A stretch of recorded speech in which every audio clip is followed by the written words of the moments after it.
50,000 నుండి 60,000 ఆదాయం run tailor app లో ఆర్డర్ కంప్లీట్ చేసి పేమెంట్ పొందు.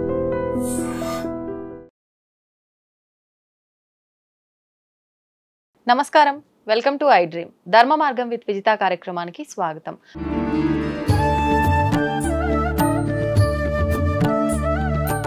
ప్రస్తుతం మనతో పాటు ఉన్నారు వేద పండితులు పవన్ కుమార్ శర్మ గారు. ఇప్పుడు గురువు గారితో మాట్లాడి మరిన్ని విషయాలు తెలుసుకుందాం. నమస్కారం అండి. శ్రీమాత్రే నమః. శ్రావణ మాసం రాబోతోంది. శ్రావణ మాసం అనగానే ఈ మాసం అంతా కూడా పండగ వాతావరణమే. ఎలా అయితే మనకు ఆషాఢ మాసంలో గ్రామ దేవతల ఆరాధనలు ఎంత విశేషంగా జరుగుతుందో సేమ్ అలాగే శ్రావణ మాసం అంతా కూడా లక్ష్మీ అమ్మవారి ఆరాధనతో పాటు మిగతా విశేషమైన ఆచారాలు వ్యవహారాలన్నీ కూడా పాటిస్తూ ఉంటాం. ఏంటి శ్రావణ మాసం విశిష్టత ఏంటి? ఈ మాసంలో ఎటువంటి మంచి మంచి కార్యక్రమాలు ఉన్నాయో వాటి గురించి వివరించండి. తప్పకుండా. నమస్తేస్తు మహామాయే శ్రీపీఠే సురపూజితే శంఖచక్రగదాహస్తే మహాలక్ష్మీ నమోస్తుతే. లక్ష్మీ అమ్మవారి యొక్క పరిపూర్ణమైనటువంటి మాసం శ్రావణ మాసం. అవునండి. అత్యంత శుభప్రదమైనటువంటి మాసానికి శ్రావణ మాసం అని పేరు. అందులో శ్రవణ నక్షత్రంతో ఉన్నటువంటి పౌర్ణమి కూడి ఉండడం వల్ల దానికి శ్రావణం అనే పేరు వచ్చింది అని చెప్తూ ఉంటారు. శ్రావణ మాసంలో మనకు వచ్చేసరికి దక్షిణాయనంలో వచ్చేటటువంటి మొట్టమొదటి విశిష్టమైనటువంటి మాసం కింద చెప్పుకోవచ్చు. అంటే ఇంకా అనేక విశేష మాసాలు ఉన్నాయి, అందులో మొట్టమొదటిది అని చెప్పుకోవచ్చు. ఎందువల్ల ఆషాఢ మాసంలో మనకి దక్షిణాయనం మొదలవుతుంది. ఆషాఢ మాసంలో దక్షిణాయనం దగ్గర నుంచి మనం చూస్తే అమావాస్య వెళ్ళాక వచ్చే మొట్టమొదటి ఆధ్యాత్మిక మాసం మనకి శ్రావణ మాసం. ఏ రోజు నుంచి అండి ఇది? ఈ సంవత్సరానికి సంబంధించి 25వ తారీఖు ప్రారంభమవుతున్నది. 25వ తారీఖు నుంచి ఈ శ్రావణ మాసాన్ని అత్యంత వైభవంగా జరుపుకోవచ్చు. శ్రావణ మాసం అనగానే మనకు కనపడేది ముందు మంగళగౌరి వ్రతాలు, అలాగే శుక్రవారాలు వరలక్ష్మి వ్రతాలు, శనివారం వెంకటేశ్వర స్వామి దీపారాధనలు. ఎందుకంటే శ్రావణ మాసంలో వచ్చే శనివారానికి అత్యంత ప్రాముఖ్యత ఉంది. అట్లాగే మనకి రాఖీ పండుగ ఇందులోనే వస్తున్నది. మనం చాలా భక్తిగా ఆచరించే వరలక్ష్మి వ్రతం ఇందులో వస్తున్నది. శ్రావణ శుద్ధ ఏకాదశి మనకి వెంకటేశ్వర స్వామి వారికి చాలా పవిత్రమైన ఉత్సవాలు చేస్తారు, అది ఈ మాసంలోనే ఉన్నది. గరుడ పంచమి అని మనకి సంతానానికి సంబంధించినటువంటి దోషములను తీయగలిగేటటువంటి నాగుల పంచమి ఈ మాసంలోనే ఉన్నది. ఇలా మనకి మొత్తం విశేషాలతో కూడుకున్నటువంటిది శ్రావణ మాసం. విశేషంగా సోమవారాలు మన పక్కన శ్రావణ మాసాలకి అంటే శివారాధనకి ఎక్కువ ప్రాధాన్యతను చెప్పలేదు, కానీ నార్త్ అంటే ఉత్తరాదిలో మనకి చాలా విశేషంగా భావిస్తారు శివారాధనకి ఈ శ్రావణ మాసాన్ని. కార్తీక మాసం. తెలుగు వారికి కార్తీక మాసం ఎటువంటిదో ఉత్తరాది వారికి శ్రావణ మాసం అటువంటిది. శివారాధనకి అత్యంత ప్రాముఖ్యత కలిగింది. అందుకని చాలా మంది శ్రావణ మాసం ఆ సోమవారాలు విశేషంగా మనం ప్రదోష కాలంలో అభిషేకం చేయడం కూడా కనపడుతుంటుంది. మన శృంగేరి జగద్గురువులు కూడా శ్రావణ సోమవారాలు ప్రదోషంలో విశేష అభిషేకాలు చేస్తూ ఉంటారు. అందువల్ల ఈ మాసానికి ఎంతో ప్రాముఖ్యత ఉన్నది. అందులో విశేషించి మనకి మొట్టమొదటిది మనం చెప్పుకోవాల్సిందే మంగళగౌరి వ్రతాలు. మంగళగౌరి అనగానే అమ్మవారు సమస్త సౌభాగ్యాలని అనుగ్రహించేటటువంటి దేవత. ఆవిడ ఒకానొక సందర్భంలో పరమేశ్వరుని ప్రార్థన చేసి పరమశివుడు తన యొక్క శరీరాన్ని 2 భాగాలుగా విభాగం చేసి అమ్మవారిని తన శరీరంలో సగంగా చేసుకున్నాడు. చేసుకున్నటువంటి తర్వాత ఆవిడ అడిగింది గౌరవర్ణంలో ఉంది. ఆవిడ గౌరవం అంటే పసుపు అని అర్థం. అటువంటి గౌరవర్ణంలో అమ్మవారు ఉన్నటువంటి సందర్భంలో ఈవిడ సర్వమంగళాదేవిగా అందరినీ అనుగ్రహించాలి అని ఆ స్వామి ప్రార్థన చేసినప్పుడు అప్పుడు ఆవిడ చెప్పింది, నన్ను శ్రావణ మాసంలో వచ్చే ఈ మంగళవారాల్లో ఎవరు నన్ను విశేషంగా ఆరాధన చేస్తున్నారో వాళ్ళకి తప్పకుండా అనుగ్రహం చేస్తాను అని చెప్పారు. అందుకని నూతనంగా వివాహమైనటువంటి స్త్రీలకి ఒక 5 సంవత్సరాలు మానకుండా చెయ్యమని, మిగిలినటువంటి వాళ్ళు కూడా మంగళవారం రోజున ఈ మంగళగౌరి దేవతని ఆరాధన చేసుకుంటే చాలా విశేషమని పెద్దలు చెప్తుంటారు. అయితే ఈ మంగళగౌరి అమ్మవారిని చేసేటప్పుడు వ్రతం చేసేవాళ్ళు కొంతమంది కలశ రూపంలో చేస్తారు, కొంతమంది శిలకి అంటే గౌరీ శిల అని దొరుకుతుంది మనకు ప్రత్యేకం. గౌరీ శిల అని విగ్రహం, అమ్మవారి శిలా రూపంలోనే ఉంటారు. మనకి వివాహం అయిన తర్వాత అక్కడ గౌరీ పూజ చేసుకొని ఆ గౌరీ పూజ చేసుకున్నటువంటి శిలనే ఇంట్లో తెచ్చి పెట్టుకునేటటువంటి సంప్రదాయం కూడా ఉన్నది. ఆ శిలనే మనం ప్రతిరోజు పూజించాలి. కేవలం ఇదేదో శ్రావణ మాసం మంగళవారానికి సంబంధించింది కాదు. ప్రతిరోజు గౌరీదేవి ఆరాధన చేసుకునే సంప్రదాయంలోనే ఇదివరకు భార్యాభర్తలు 90 ఏళ్ళు అంతవరకు కలిసి ఉండేటటువంటి వాడు. ఇవాళ మనకి ఆ అన్యోన్యతని కొంచెం తక్కువగా చూస్తున్నాం. ఇటువంటి సమస్యలు ఉన్న వాళ్ళు ఎవరైనా సరే ఈ మంగళగౌరి ఆరాధనని శ్రావణ మాసం వచ్చే మంగళవారాల్లో చేస్తే అమ్మవారు పరిపూర్ణంగా అనుగ్రహిస్తారు. ఎందుకంటే ఈశ్వరుడు అడిగినప్పుడు అమ్మవారు చెప్పారట, ప్రత్యేకంగా శ్రావణ మంగళవారాల్లో కనుక చేస్తే నేను వాళ్ళ కోసం, వాళ్ళ సౌభాగ్యం కోసం నేను కాపు కాస్తాను అని చెప్పారు. అటువంటి శ్రావణ మంగళవారాల్లో అవకాశం ఉన్న వాళ్ళు కలశం పెట్టి చేసుకోవచ్చు, లేని వాళ్ళు కనీసం పసుపుతో గౌరీదేవిని తయారు చేసుకొని అమ్మవారికి గౌరీ అష్టోత్తరం పూజ చేసుకొని అమ్మవారికి ప్రీతికరమైన నైవేద్యాలు సమర్పించినా కూడా అమ్మవారు సంతుష్టురాలై మనకి సర్వకాలముల యందు ఆపద లేనటువంటి దాంపత్యాన్ని అనుగ్రహిస్తారు. చూడండి, ఆపద దాంపత్యం అంటే ఏమిటి అర్థం అంటే, భర్త అనారోగ్యంతో ఇంట్లో ఉండేటటువంటి స్థితి కలగకుండా అమ్మవారు కాపాడుతుంది. అంటే దాంపత్యం ఉండడం వేరు, ఆపద లేనటువంటి దాంపత్యం వేరు. ఆపద లేని దాంపత్యం అంటే చాలా మంది భర్తకి ఇంకా సేవలు చేస్తూ ఉంటారు, చాలా కాలం అయినా వాళ్ళు కోలుకోరు. అటువంటి ఆపదలు మన జీవితంలోకి రాకుండా అమ్మవారు కాపాడాలి అంటే అందుకు ఒక్క శ్రావణ మంగళవారం చేసే నోము అమ్మవారికి అత్యంత శక్తివంతమైనది. ఒకవేళ అంటే కొత్తగా పెళ్ళైన వాళ్ళు కాకపోయినా ఇలా భర్తకు సేవ చేసుకుంటూ అంటే లైఫ్ లాంగ్ వాళ్ళు మంచంలో ఉండిపోవాల్సిందే అనే సందర్భంలో ఉన్న ఆడవాళ్ళు కూడా చేసుకోవచ్చు. అందరూ, ప్రతి ఆడవాళ్ళు చేసుకోవచ్చు. వాళ్ళేమో వ్రత రూపంలో చేస్తారు కొత్తగా పెళ్ళైనటువంటి వాళ్ళు. వ్రతము అంటే ఏమిటి అర్థం? తోరం కట్టుకోవడం, వాయనం ఇవ్వడం. దీనికి వ్రతము అని పేరు, తెలుగులో నోము అంటాం. దీన్ని వ్రతం అంటారు. అది కొత్తగా పెళ్ళైన వాళ్ళు చేస్తారు. నేను చెప్తున్నది ఏమిటంటే, ప్రతి స్త్రీ, సుమంగళి ప్రతి స్త్రీ కూడా ఒక చిన్న పసుపు గౌరీ అమ్మవారిని చేసుకుని పూజా మందిరంలో పెట్టుకుని అమ్మవారికి గౌరీ అష్టోత్తరంతో పూజ చేసుకోవచ్చు. అలా చేసుకొని కొద్దిగా పాయసాన్నం, దధ్యాన్నం, మనకి లలితా సహస్రనామంలో చెప్పారు కదా, పాయసాన్న ప్రియాత్వక్స్థా పశులోక భయంకరి దధ్యన్నాసక్త హృదయ ఢాకిని రూపధారిణి. అలాగే ప్రతి అన్నం కూడా, అన్నంలో ఎన్ని రకాలు ఉన్నాయో అన్నీ అమ్మవారికి ప్రీతికరమైనవి. అందుకని గుడాన్న ప్రీత మానస, అలాగే దధ్యన్నాసక్త హృదయ, ముద్గౌదనాసక్త చిత్త. ముద్గౌదనం అంటే కట్టు పొంగలి, ఆలయాల్లో ప్రసాదంగా పెడతారు కదా, మన కట్టు పొంగలి అంటారు, దాన్ని ముద్గౌదనం అంటారు. అటువంటివన్నీ కూడా అమ్మవారి ప్రీతికరమే. మీకు ఏది అవకాశం ఉంటే త్వరగా అయిపోయేది. ఇప్పుడు పాయసం ఎక్కువసేపు ఏం పట్టదు, అలాగే ఈ ముద్గౌదనం కూడా పెద్దగా ఎక్కువసేపు ఏం పట్టదు. ఇవన్నీ కూడా త్వరగా పూర్తి చేసుకుని అమ్మవారికి నైవేద్యం చేసుకోవచ్చు. 4 వారాల 5 వారాల చూసుకొని చక్కగా అమ్మవారి ఆరాధన చేస్తే అమ్మవారు అఖండమైనటువంటి సౌభాగ్యాన్ని ఇస్తుంది. ఆవిడ అందుకనే సర్వమంగళాదేవి అన్నారు. మనం కూడా సర్వమంగళ మాంగళ్యే శివే సర్వార్థ సాధికే శరణ్యే త్రయంబికే గౌరీ నారాయణి నమోస్తుతే. ఈ శ్లోకంతో అమ్మవారిని కనీసం ప్రార్థన చేసినా కూడా, అవకాశం లేదండి, మేము ఉద్యోగాల్లో ఉంటాం, మేము అనేక చోట్లకి తిరుగుతూ ఉంటాం, మాకు అవకాశం లేదు అనుకుంటే కనీసం ఈ శ్లోకం ఒక 9 సార్లు చదువుకున్నా, 11 సార్లు చదువుకున్నా కూడా అమ్మవారు అనుగ్రహిస్తారు. ఆ శ్రావణ మంగళవారం అత్యంత శక్తివంతమైంది. అట్లాగే శ్రావణ మాసంలో వచ్చేటటువంటి ఇంకా అనేకమైనటువంటి పండుగలు. శనివారం ఉంది. శనివారం మనకి శని దోషములు పోవడానికి శ్రావణ శనివారం అత్యంత విశేషమైంది. శ్రావణ శనివారం కనుక ఎవరైనా నవగ్రహ ఆరాధన చేసినా, విశేషంగా ఏలినాటి శని జరుగుతున్నటువంటి వాళ్ళు కాస్త శనికి తైలాభిషేకం చేసుకొని ఊళ్ళో మన ఇంట్లోకి వచ్చి వెంకటేశ్వర స్వామి దీపారాధన అని చేస్తారు. అంటే ఒక ప్రమిదలో చక్కటి నువ్వుల నూనెను పోసి చక్కగా ఒక వత్తి వేసి ఎదురుకుండా గోవింద నామాలు పెట్టి ఆ దీపానికి వెంకటేశ్వర స్వామి రూపంగా భావించి చక్కగా పూజ చేస్తే ఆ వెంకటేశ్వర స్వామి దీపారాధన వల్ల వీళ్ళకి శని దోషములు నివారణ కలుగుతాయి. ఏ పనులు జరగట్లేదు అని వీళ్ళు బాధపడుతున్నారో, అలాగే కొన్ని పనులు ముందుకు వెళ్ళట్లేదు, కొన్ని పనుల్లో ఆటంకాలు జరుగుతున్నాయి, అలాగే ఆరోగ్య సమస్యలు వస్తున్నాయి, ఆర్థికంగా చాలా ఇబ్బందులు పడుతున్నాను, వీళ్ళందరికీ కూడా ఉపశమనం ఏమిటి అంటే శ్రావణ మాసంలో వచ్చే శనివారం. ఆ శనివారం రోజున ఎవరైతే ఆ వెంకటేశ్వర దీపారాధనని చేస్తారో వాళ్ళ ఇంటి సంప్రదాయం ప్రకారం కొంతమందికి పిండితో దీపారాధన చేసే సంప్రదాయం ఉంటుంది. అటువంటి పిండి దీపారాధన చేసే సంప్రదాయం కూడా ఆ సందర్భంలో చేసుకోవచ్చు. ఎవరి ఇంటి యొక్క పద్ధతిని అనుసరించి వాళ్ళు ఆ వెంకటేశ్వర దీపారాధన చేస్తే అదొక శక్తివంతమైన ఫలితాన్ని ఇస్తుంది. అలాగే నవగ్రహారాధన, కొంతమందికి కేవలం శనే కాదు కొన్ని గ్రహాలు బాగుండవు. అటువంటిప్పుడు ఏం చేయాలంటే శ్రావణ మాసంలో వచ్చే శనివారాలు నియమాలు పాటించి నవగ్రహాలకు ప్రదక్షిణం చేయడం, నవగ్రహాలకి అలాగే పూజ చేయించుకోవడం. ఏ గ్రహం మన జాతకంలో బాగాలేదో ఆ గ్రహాన్ని శనివారం రోజున పూజించవచ్చు.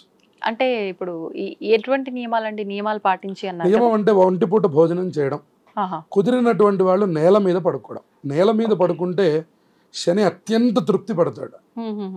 మంచం మీద పడుకోకుండా శనివారం రోజున ఎవరైతే నేల మీద పడుకుంటున్నారో, కుదిరితే ఒక దిండు పెట్టుకోండి, అది కూడా లేకుండా పడుకుంటే ఇంకా సంతోషిస్తాడు. అంటే ఆయనకి సుఖములు త్యజించి గనక మీరు ఆయన కోసం ఏ చిన్న పని చేసినా ఆయన సంతోషపడిపోతారు. మీరు సుఖంలో ఉంటే నేల మీద ఏదైనా వస్త్రమో చాపో వేసుకోవచ్చు. పిల్లో పెట్టుకోవడం సెకండ్ పద్ధతి. అంటే రెండవ పద్ధతిలో ఒక దిండు పెట్టుకోవచ్చు. లేదు ఇంకా చిన్నతనం నాకు బాగానే ఉంది ఆరోగ్యం అనుకున్నటువంటి వాళ్ళు చెయ్యి తల కింద పెట్టుకుని కనుక పడుకున్నట్లయితే ఆయన చాలా ప్రీతి చెందుతారు. ఆ దోషం చాలా తొందరగా నివారణ కలుగుతుంది. ఆ మార్పుని మీరే చూస్తారు. ఎందుకంటే ఈ కటిక నేల మీద పడుకునేటటువంటి భూషయనం అంటారు దాన్ని సంస్కృతంలో. భూషయనం ఏకభుక్తం అని రెండు ఈ నియమాలు చెప్తారు. ఒంటిపూట భోజనం చేయాలి అంటే మీరు డే మొత్తంలో ఒక్కసారే భోజనం చేయాలి. అవకాశం ఉన్న వాళ్ళు పగలు చేయండి, అవకాశం లేని వాళ్ళు సాయంత్రం చేయండి. ఎప్పుడైనా ఒక్కసారే భోజనం చేయండి. అంటే 3 పూటల్లో ఒక పూట మనం సంకల్పం చేసుకొని భోజనం చేయవచ్చు. అలా ఒక్క పూట కనుక మీరు ఏకభుక్తం చేసి భూషయనం కనుక చేస్తే ఆ దోష నివారణ అత్యంత త్వరగా కలుగుతుంది. దానివల్ల మీకు చాలా మార్పులు కనపడతాయి. శ్రావణ మాసం చివరికి వచ్చేసరికి మీరు అనుకున్నటువంటి కార్యం ముందు కదులుతుంది. అందువల్ల ఈ శ్రావణ మాసంలో వచ్చే శనివారాలని అందరూ సద్వినియోగం చేసుకోవాలి. అంటే ఇప్పుడు మీరు చెప్పినట్టుగా ఈ పిండి దీపాలు ఇవన్నీ మాకేం చేత కాదు అని చెప్పి మామూలుగా మీరు చెప్పిన ఈ నేలపైన పడుకోవడము, ఈ ఒక్క పూట భోజనము, మామూలుగా నిత్య దీపారాధన లాగా దీపారాధన చేసుకొని ఏదైనా మంత్రం చేసుకోవచ్చు అంటారా? చక్కగా ఏం మంత్రం? ఓం శం శనైశ్చరాయ నమః అనే మంత్రాన్ని కనీసం 190 సార్లు తక్కువ లేకుండా జపించి డైలీ, ఎందుకంటే డైలీ కాదు శనివారం మాత్రమే, ఇది చాలా చిన్న మంత్రం. ఆ రోజున మీరు కేటాయిస్తే ఒక 20 నిమిషాల్లో నేను చెప్పిన సంఖ్య పూర్తయిపోతుంది. ఇది మీరు నవగ్రహ ప్రదక్షిణలు చేస్తూ కూడా చేయవచ్చు. 190 ఎందుకనండి? 19 శని సంఖ్య. దాన్ని 10 మీరు చేస్తే గానీ మనకున్నటువంటి దోషం తగ్గదు. అంటే మనం ఏదైనా ఎక్కువ చేసి తక్కువ ఫలితాన్ని ఆశించాలి. ఎందుకంటే కలియుగంలో ఫలితం చాలా తక్కువగా వస్తుంటుంది. ఎందుకంటే మహాప్రభావాల వల్ల. అందువల్ల మంచి ప్రభావాలు కలియుగంలో రావాలి అంటే కొంచెం సాధన ఎక్కువగా ఉండాలంటోంది ధర్మశాస్త్రం. అందుకే సూక్ష్మంగా రావాలి అంటే కొన్ని విషయాల్లో సూక్ష్మం కుదరదు అని చెప్తారు. విశేషించి శని ఇచ్చేటటువంటి ఫలితాల్లో కానివ్వండి, గ్రహదోషములలో కానివ్వండి, సూక్ష్మమైనటువంటి ఫలితాలు మనం ఆశించడానికి వీల్లేదు. ఎందుకనంటే అవి ఉండడమే అటువంటి ఉద్యోగములలో ఉంటాయి కాబట్టి తప్పకుండా మనం వాటిని సర్వకాలముల యందు సంతుష్టి చేసి తగినటువంటి రీతిలో మనం ఫలితాన్ని పొందాలి. అందుకని 19 × 10 190 కాబట్టి ఆ సంఖ్యలో మీరు ఆచరించి చక్కగా శని భగవానుడికి ప్రదక్షిణం చేసి మీరు మీ ఇప్పుడు ఒకవేళ ప్రదక్షిణ చేయాలంటే 19 చేయాలా? నవగ్రహాలు 19 చేయొచ్చు. 19 చేయాలి. అలాగే వెంకటేశ్వర స్వామి దర్శనం చేసుకోండి. ఇప్పుడు మీరు వెంకటేశ్వర దీపము ఇవన్నీ మీరు మీ ఇంట్లో చేసే అవకాశం లేదు, మా ఇంట్లో ఆ సౌకర్యం లేదండి అని అనుకున్నటువంటి వాళ్ళు కనీసం ఒక వెంకటేశ్వర స్వామి ఆలయానికి వెళ్ళి ఆ స్వామిని ప్రార్థన చేసి దండం పెట్టుకొని మీ ఉపవాసాన్ని ప్రారంభించండి. ఇవాళ వెంకటేశ్వర స్వామి గుళ్ళో కూడా నవగ్రహాలు ఉన్నాయి కాబట్టి అక్కడ ప్రదక్షిణములు చేసుకొని వెంకటేశ్వర దర్శనం చేసుకొని వెళ్ళిపోవచ్చు. ఇప్పుడు ఒక పూట భోజనం అన్నారు, ఇంకొక పూట పండ్లు పాలు తినొచ్చా లేదంటే అది కూడా? అది వాళ్ళ వయస్సు శరీర ధర్మాన్ని అనుసరించి చెయ్యవచ్చు. కొంచెం చిన్నతనంలో అయితే నాకు తెలిసినంత వరకు ఏకభుక్తం చేసి రాత్రికి ఏం తీసుకోకుండా పడుకోవచ్చు. తెల్లవారి ఆదివారం నియమాలు మామూలే, ఈ వారం ఆ వారం ఆదివారం పూర్తవుతుంది, కవర్ చేసేయచ్చు. అందువల్ల ఆదివారం మనకి సెలవు రోజే కాబట్టి ఈ శనివారం చేసే నియమాలకి శని చాలా త్వరగా సంతోషపడి మనకి తగినటువంటి కార్య సాధనని ఆయనే అనుగ్రహిస్తారు. ఇప్పుడు సోమవారం కూడా విశేషము, మన దగ్గర కాకపోయినా నార్త్ లో ఎక్కువ చేస్తారు. ఒకవేళ మన దగ్గర కూడా మనం ఈ శ్రావణ మాసంలో సోమవారాలు చేయాలంటే ఏం చేయొచ్చు అంటారు? సోమవారాలు అయితే మనకి పూర్తిగా సాయంకాలం వేళ చేసే ఆరాధననే ఎక్కువ విశేషంగా చెప్పారు. అందుకని అవకాశం ఉన్నటువంటి వాళ్ళకి మాత్రం ఉదయం నుంచి సాయంత్రం 6 గంటల వరకు ఉపవాసం ఉండి అప్పుడు శివాలయానికి బయలుదేరి వెళ్ళడమా, లేదా ఇంట్లో మీకు ఉన్నటువంటి శివలింగాన్ని పెట్టుకొని ఆ పంచామృతాలతో అభిషేకం చేసుకోవడమా, ఓం నమ శివాయ అనేటటువంటి ఈ పంచాక్షరి మంత్రాన్ని మన మత గురువులు ఏనాడోనే పెద్దలందరికీ ఉపదేశం చేసి ఉన్నారు. ఇవి ఉపదేశంతో పని లేదు అని పెద్దలు చెప్తూ ఉన్నారు.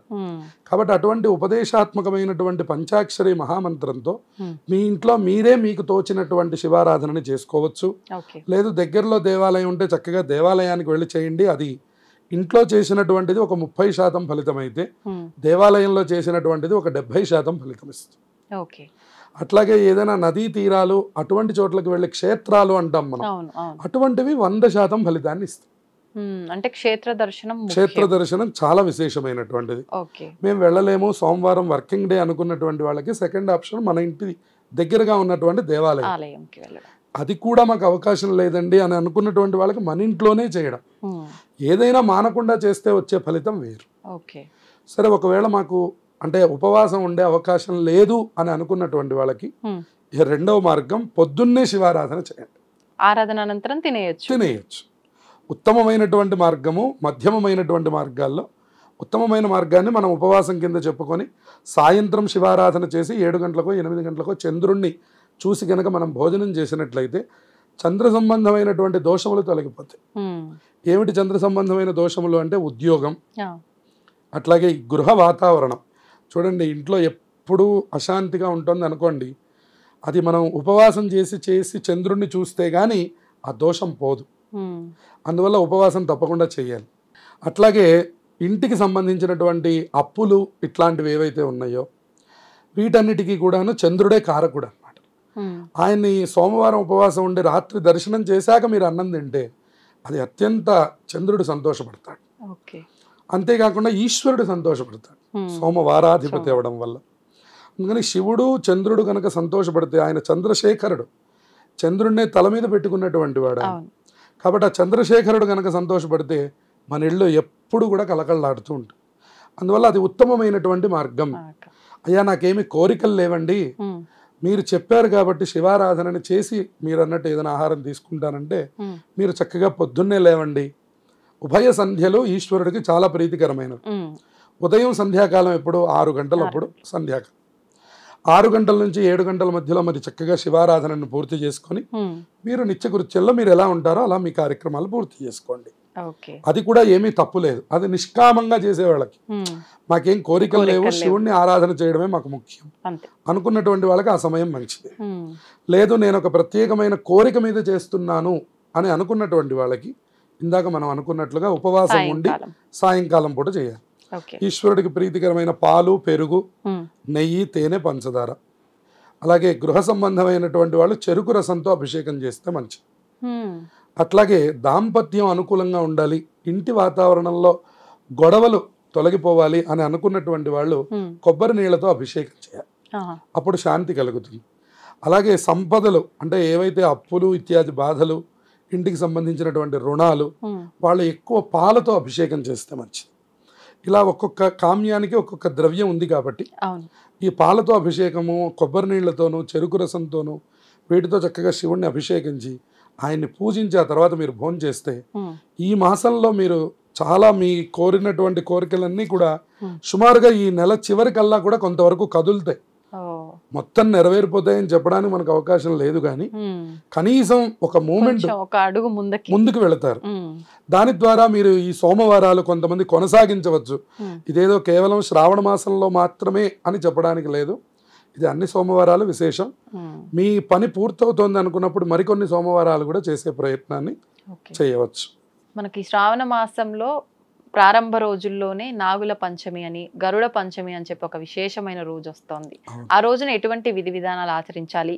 ఆ రోజున అంటే ఉపవాసం ఉండాలి అని అంటారు, ఉపవాసం అవసరం లేదు అంటారు, పుట్టలో పాలు పోయాలి అంటారు, జంట నాగులకు పోయాలి అంటారు. అంటే రకరకాలుగా వింటూ ఉంటాము.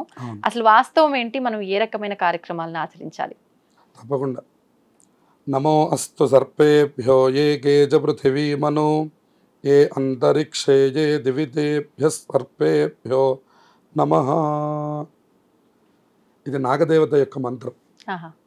ఈ మంత్రం విన్నా కూడా ఒక విశేషమైనటువంటి ఫలితాలు వస్తాయని విన్నా కూడా అంటే నాగదోషములను తీయగలిగినటువంటి మంత్రం అన్నమాట.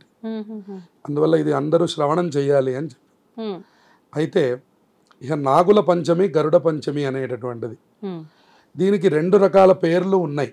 అయితే ఇది నాగపంచం ఎందుకైంది, గరుడ పంచం ఎందుకైంది అనేది మనం పురాణాంతర్గతంగా మనం తెలుసుకుంటే, గరుత్మంతుడు యొక్క జననం వింటే విశేషం అని చెప్పారు. దాన్ని చాలా తక్కువలో మనం చెప్పుకునే ప్రయత్నాన్ని చేద్దాం.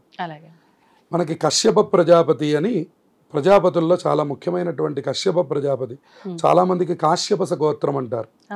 ఆ కాశ్యపస గోత్రీకులందరూ కశ్యపుడి యొక్క సంతానం అని చెప్తారు. గరుత్మంతుడి యొక్క జననాన్ని మనం తెలుసుకోవాలి. వినత కద్రువ అనేటటువంటి 2 స్త్రీలు కశ్యప ప్రజాపతి వివాహం చేసుకున్నారు. ఈ కద్రువ అనేటటువంటి ఆవిడకి గర్భవతి అయి ఉన్నది. అట్లాగే వినత అనేటటువంటి ఆవిడ కూడా గర్భవతి అయి ఉన్నది. వీళ్ళిద్దరికి కూడా కొంతకాలానికి సంతానం కలిగింది. సంతానం కలిగితే ఈ కద్రువకి కలిగినటువంటి సంతానం అంతా కూడా సర్పజాతి కింద మారింది. ఈ వినత అనేటటువంటి ఆవిడకి కలిగినటువంటి సంతానం గరుత్మంతుడు అనూరుడు అని. అనూరుడు అంటే ఊరువులు లేనటువంటి వాడు అని అర్థం. అంటే తొడ దగ్గర నుంచి భాగములు లేవు, పుట్టే సమయానికి లేవు. అంటే హాఫ్ వరకే ఉన్నాడు ఆయన, పుట్టాడు ఆయన. ఎందుకనండి దానికి ఆయన అనూరుడు అనేటటువంటి పేరు పెట్టారు. ఎందువలన అంటే ఈ కద్రువ అనేటటువంటి ఆవిడ ఒక గర్భ ప్రయోగాన్ని ఆ వినత అనేటువంటి ఆవిడ మీదకి చేసి చేయడం వల్ల పిండము ఎదగడం సగంలోనే ఆగిపోయింది. దానివల్ల ఆయన అనూరుడుగా పుట్టాడు. కాలి భాగం ఉండదు, నడుము కంటే కింది భాగం లేనటువంటి వాడిని అనూరుడు అని పిలుస్తారు. ఆయనే సూర్యనారాయణమూర్తికి ఒక రథసారథిగా ఉంటారు ఇప్పటికి కూడా. ఆయనకి ఒక పదవి ఇచ్చారు. ఏమిటది అంటే సూర్యనారాయణుడికి రథసారథి ఎవరు అంటే అనూరుడు అన్నమాట ఆయన పేరు. అలాగే గరుత్మంతుడు విష్ణుమూర్తికి వాహనంగా ఉన్నారు. అలాగే ఇప్పుడు ఇక్కడ మనకి వీళ్ళిద్దరూ కూడా ఒకసారి ఆ సముద్ర తీరానికి విహారానికి వెళ్ళినప్పుడు సముద్ర తీరంలో ఉన్నటువంటి యొక్క అశ్వాన్ని వీళ్ళిద్దరూ చూస్తూ, అది మొత్తం తెల్లగానే ఉంది కానీ తోక ఎందుకు నల్లగా ఉంది అందుట కద్రువ. నల్లగా ఎక్కడుంది, అది చక్కగా తెల్లగానే నాకు కనపడుతోంది కదా అంటోంది వినత. కద్రువ అన్నదిట దాని తోక నల్లగా ఉంటే నువ్వు నాకు దాస్యం చేయాలి, ఒకవేళ తెల్లగా ఉంటే నేను నీకు దాసిగా ఉంటాను అని చెప్పింది ఆవిడ. చెప్పేసరికి ఆవిడన్నదిట అలాగే చూద్దాం పదా అని చెప్పాను. దారిలో ఈ సర్పజాతికి సంబంధించినటువంటి ఆ పాములు అలా వాళ్ళందరూ కూడా వస్తున్నప్పుడు వాళ్ళ పిల్లల్ని అడిగిందిట, నేను ఇప్పుడు కనుక అది తెల్లగానే ఉంటే ఆవిడకి నేను దాస్యం చేయాలి, నేను ఆ పని చేయలేను, అందుకని మీరు వెళ్ళి ఆ తోకని చుట్టుకోండి, నేను అప్పుడు ఆవిడకి దాస్యం చేయాల్సిన అవసరం ఉండదని చెప్పాను. వెంటనే ఈ అసుర సంధ్య వేళ వాళ్ళు చూడడం వల్ల దూరంగా ఉన్నటువంటి యొక్క గుర్రం యొక్క తోకకి ఈ పాములు చుట్టుకొని ఉన్నాయి. ఉండేసరికి అది నల్లగానే కనపడేది. కనపడేసరికి ఇప్పుడు ఈ వినత అనేటువంటి ఆవిడ, వినతకి పుట్టినటువంటి సంతానం అయినటువంటి గరుత్మంతుడు కూడా ఆవిడకి దాస్యం చేయాల్సి వచ్చింది. ఆవిడ ఏం చెప్తే అది చెయ్యాలి. ఇటువంటి పరిస్థితుల్లో గరుత్మంతుడు చాలా బాధపడేవాట. తల్లి దాస్యంగా ఉన్నదంటే ఏ కొడుకైనా బాధగా ఉంటుంది. అప్పుడు వెంటనే నీ దాస్యం నుంచి విముక్తి కలగాలంటే ఏం చేయాలంటే, ఇంద్రుడి దగ్గర ఉన్నటువంటి అమృతాన్ని కనుక తెచ్చి నాకు ఇస్తే ఈ దాస్యం విముక్తురాల్ని చేస్తానని చెప్పి వెంటనే ఆయన బయలుదేరి స్వర్గానికి వెళ్ళాడు. గరుత్మంతుడు ఎగరగలిగినటువంటి వాడు కనుక ఆయన బయలుదేరి వెళ్ళిపోయినాడు. వేదం చాలా గొప్పగా చెప్తుంది, సుపర్ణోసి గరుత్మాన్ దివంగచ్చ సువఃపత అంటుంది. ఈ సుపర్ణుడైనటువంటి గరుత్మంతుడు పరమవేగంగా బయలుదేరి ఇంద్రలోకానికి వెళ్ళి అక్కడ ఉన్నటువంటి అమృత భాండాన్ని తీసుకొచ్చి అక్కడ సముద్ర తీరంలో ఉన్నటువంటి దర్భల మీద పెడతాడు. ఎందుకంటే కింద పెట్టకూడదు అమృత భాండాన్ని, అందువల్ల దర్భలు వేసి దర్భల మీద పెడతాడు. అది ఆ భాండం పరమవేగంతో 2 కాళ్ళతో తెచ్చి పెడుతున్నప్పుడు 2 చుక్కలు దర్భల మీద ఒలుకుతుంది. అందుకని దర్భలు అంత పవిత్రం. దర్భలు లేకుండా కార్యక్రమాలు చేయరు. అట్లాగే ఈ దర్భల మీద పడినటువంటి అమృతాన్ని కద్రువ సంతానమైనటువంటి సర్పజాతి అంతా వెళ్ళి నాలికతో నాకుతాయిట. కింద పడినటువంటి దర్భల మీద పడింది. దర్భ చాలా షార్ప్గా ఉండడం, చాలా కొసగా ఉండడం వల్ల నాలిక చీలి 2గా మారిపోయింది. ఎప్పుడైతే అది అమృతాన్ని తీసుకున్నాయో ఈ సర్పజాతి, ఇక ఇది అంతరించిపోకూడదు. వెంటనే ఈ వాసుకి ఇట్లాంటి కొన్ని 8 సర్పజాతులు వచ్చి ఆ అమృతాన్ని గబగబా నాకేసినాయట. నాకేసి ఎప్పుడైతే ఈ కద్రువని తీసుకొచ్చి అమృత భాండం చూపించే లోపుగా ఈ సంఘటన జరిగిపోయింది. ఇవి తీసుకోవడం అమృతం తాగేయి, అమృతం వల్ల చీలుకున్నటువంటి దర్భల మీద ఉన్న నాలుక రెండైంది కాబట్టి ఇప్పటికి కూడా సర్పజాతికి 2 నాలుకలు ఉంటాయి. అది బయటకు అన్నప్పుడు మనం చూస్తే 2 నాలుకలుగా కనపడతాయి. అవును అవును, 2 కనిపిస్తాయి. అవి అలాగే ఉండిపోయినాయి, ఎందుకంటే అమృతత్వం ఇక అది అలాగే ఉండిపోతుంది. సరే, అమృత భాండాన్ని చూపించారు, వెంటనే అది అదృశ్యం అయిపోతుంది, ఎక్కువసేపు ఉండదు. ఆ కద్రువకి చూపించి వీళ్ళిద్దరూ దాస్య విముక్తిని పొందారు. పొందినటువంటి తర్వాత గరుత్మంతుడికి తపస్సు చేసి సర్పజాతిని అంతం చెయ్యాలి అనేటటువంటి వరాన్ని పొందాడు గరుత్మంతుడు. ఎవరి ద్వారా? విష్ణుమూర్తి ద్వారా.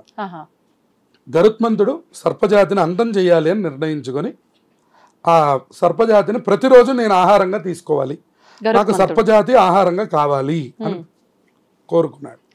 ఆయన తథాస్తు అన్నారు. అప్పుడు ప్రతిరోజు ఒక సర్పాన్ని గరుత్మంతుడు తీసేసుకుంటున్నాడు. కొంతకాలానికి అసలు సర్పజాతి మొత్తం అంతరించిపోతుందేమో అనే పరిస్థితికి వచ్చేసారు. దానివల్ల అప్పుడు మళ్ళీ సర్పజాతిలో ఉండేటటువంటి అష్టనాగులు అంటారు అనమాట, వీళ్ళు ఆ యొక్క మళ్ళీ ఆయన పరమశివుడి గురించి తపస్సు చేశారు. చేసి మొత్తం నాగ జాతి అంతరించిపోయే పరిస్థితి వచ్చింది, గరుత్మంతుడు రోజు మమ్మల్ని ఆహారంగా తీసుకుంటున్నాడు, అందువల్ల ఇటువంటి పరిస్థితి వచ్చింది, మాకు ఏదైనా అనుగ్రహం చేయండి అని చెప్పాను. అప్పుడు గరుత్మంతుడికి ఆ యొక్క మహావిష్ణువుని ఈశ్వరుడు అందరూ కూడా కలిసి వచ్చి, గరుత్మంతుడు ప్రతిరోజు తీసుకోవడానికి వీల్లేదు, సర్పజాతి అంతరించిపోవడానికి వీల్లేదు, సర్పజాతి కూడా ఏకోత్తర వృద్ధిగా కలగాలి, ఎందుకంటే సర్పముల వల్ల చాలా ప్రభావాలు మనుష్యుల మీద ఉన్నాయి. అందుకనే మనకి సర్పబలి, సర్పదోషములు, ఆశ్లేష బలి ఇత్యాదులన్నీ జరుగుతూ ఉంటాయి. ఇదివరకు మన సర్పమును చూడడం చాలా ప్రత్యేకంగా భావించేవారు. దేవతా సంబంధమైనటువంటి వస్తువులు, దేవతా సంబంధమైన విషయములు ఉంటే గానీ అసలు సర్పముల యొక్క దర్శనం మనకు కలగదు. అంత త్వరగా ఎవరికి పడితే వాళ్ళకి పాము కనపడుతుందా అండి? కనపడదు.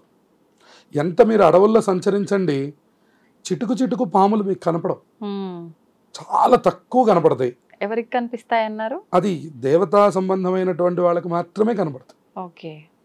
అది చాలా అరుదు. ఇప్పటికి కూడా సర్పజాతి చాలా తక్కువ, అరుదు అన్నమాట. మనకి ఎంతో ఎంతో మనం ప్రయత్నం చేసో ఎక్కడో మనం బాగా మారుమూలకి వెళ్తే కానీ అవి కనపడవు. అప్పుడు వాళ్ళకి వరం ఇచ్చారట సర్పజాతికి, ఇంకా నువ్వు ఇంత ఇదిగా మనం సర్పజాతిని అంతం చేయకూడదు కాబట్టి నువ్వు వాళ్ళ మీద ఉన్నటువంటి కోపాన్ని వదిలిపెట్టి నువ్వు వాళ్ళకు ఒక వరం ఇవ్వమని చెప్పి. ఆ గరుత్మంతుడు సర్పజాతి 2 పుట్టినటువంటి రోజు ఈ శ్రావణ శుద్ధ పంచమి. అందుకని ఆ రోజునే గరుత్మంతుడు వరం ఇచ్చాట, ఇక నుంచి నేను మిమ్మల్ని ఆహారంగా స్వీకరించను, మొత్తానికే స్వీకరించను, మీకు ఏ రకమైన ఇబ్బంది కలగనివ్వను. కానీ నా జాతి యొక్క లక్షణం ఏమిటి అంటే పాము కనపడితే ఆ గర్ద తినేస్తుంది. అందుకని మీరు సుబ్రహ్మణ్యుడి దగ్గర కూడా చూడండి, నెమలి పామును పట్టుకొని ఉంటుంది. మీరు ఎప్పుడైనా సుబ్రహ్మణ్యుడి ఫోటోల్లో చూడండి, నెమలి కాలికి పాము చుట్టుకొని ఉంటుంది అన్నమాట. అటువంటి సన్నివేశాలు కనపడుతుంటాయి మనకి. గద్ద మనం పాముని తినడం స్పష్టంగా చూడవచ్చు, మీరు చాలా చోట్ల అది దర్శనం అవుతుంది. ఇటువంటివన్నీ కూడా తొలగిపోవాలి అని గరుడ పంచమి రోజున ఆ వరాన్ని అనుగ్రహం చేశారు. అందుకని గరుడ పంచమి రోజున కనుక ఈ వ్రతం చేసినా, ఇప్పుడు మనం చెప్పినటువంటి ఈ కథని విన్నా సంతానం అభివృద్ధిగా ఉంటుంది అని చెప్తోంది. అవకాశం లేనటువంటి వాళ్ళు కేవలం ఒక నాగబింబాన్ని పెట్టుకొని కాసిన పాలు పోసి పూజ చేసుకున్నా కూడా మన సంతానం మీద ఉండేటటువంటి దృష్టి దోషములు తొలగిపోతాయి, మన సంతానానికి అకాల మృత్యు దోషములు పోతాయి, అలాగే వాళ్ళ మధ్య ఉండేటటువంటి వైరములు తొలగిపోతాయి. ఇలా అనేకమైనటువంటి ఫలితములు ఆ గరుడ పంచమి రోజు చేసేటటువంటి పూజకి చెప్పారు. అందుకని గరుడ పంచమి రోజున మీకు ఏమీ అవకాశం లేకపోతే పుట్టలోకి వెళ్ళి పాలు పోయమని చెప్పారు.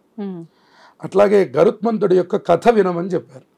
కలశం పెట్టి గరుత్మంతుడిని పూజించుకునే సంప్రదాయం కూడా ఉన్నది. కనీసం మాకు పూజ చేసుకోవడం తెలియదు, మా ఇంట్లో ఆచారం లేదు అంటే ఇప్పుడు మనం చెప్పినటువంటి కథ విన్నా సరే వాళ్ళకి పరిపూర్ణమైనటువంటి గరుత్మంతుడి యొక్క అనుగ్రహం కలుగుతుంది.